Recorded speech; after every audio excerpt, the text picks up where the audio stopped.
In this video, you'll learn how to identify the most practical setup for a solar hot water system based on the needs of the climate, building and the householders.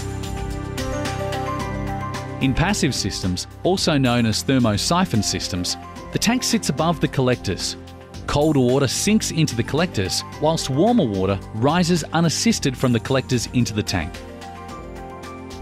The tank may sit on the roof with the collector, a close coupled system, or within the roof cavity above the collector, a gravity feed system. With these systems, the roof support structures must be strong enough to handle weights of up to 800 kilograms. Active systems use a small pump to move water between the collectors and the tank. The location of the tank can be within the roof or on the ground. Each type of system has advantages.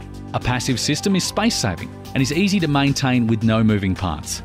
An active system is unobtrusive, lightweight, can use an existing tank, and the tank can be located closer to where hot water is used, reducing heating loss in pipes, but the pump uses some energy.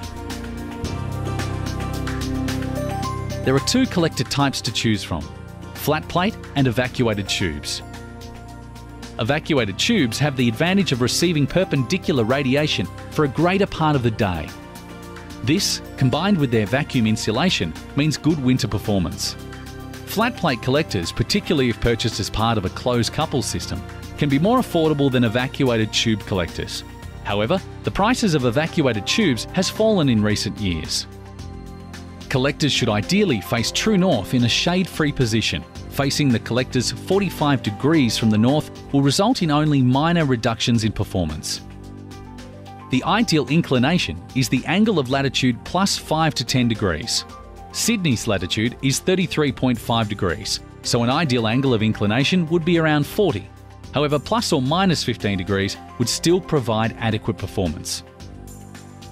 If your collectors face due east or west, the lower the angle of inclination, the better. However, to allow thermosiphon flow, you must always keep the angle above 10 degrees.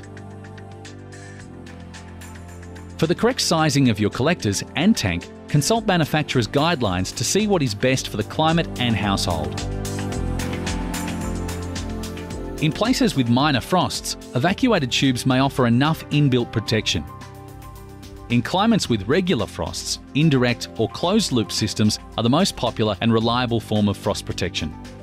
Instead of water, an antifreeze fluid is heated in the collectors. The antifreeze passes heat onto the water via a heat exchanger. The antifreeze does not come into contact with the household water supply.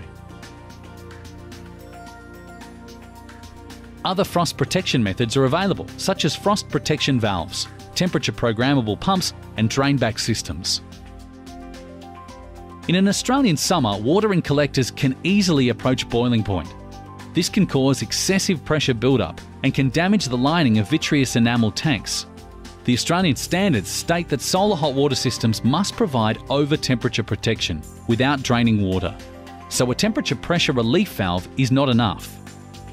The most common way to prevent overheating in the tank is by automatically stopping the circulation between collector and tank when the tank water gets too hot. This can be done using a solar control valve or a temperature-controlled pump. See the fact sheet on the Trade Secrets website for more information about how to control for frost and overheating. The solar hot water system will require boosting at some times of the year. Electric boosters use a lot of power, so make sure the booster is controlled by a manual in-house switch.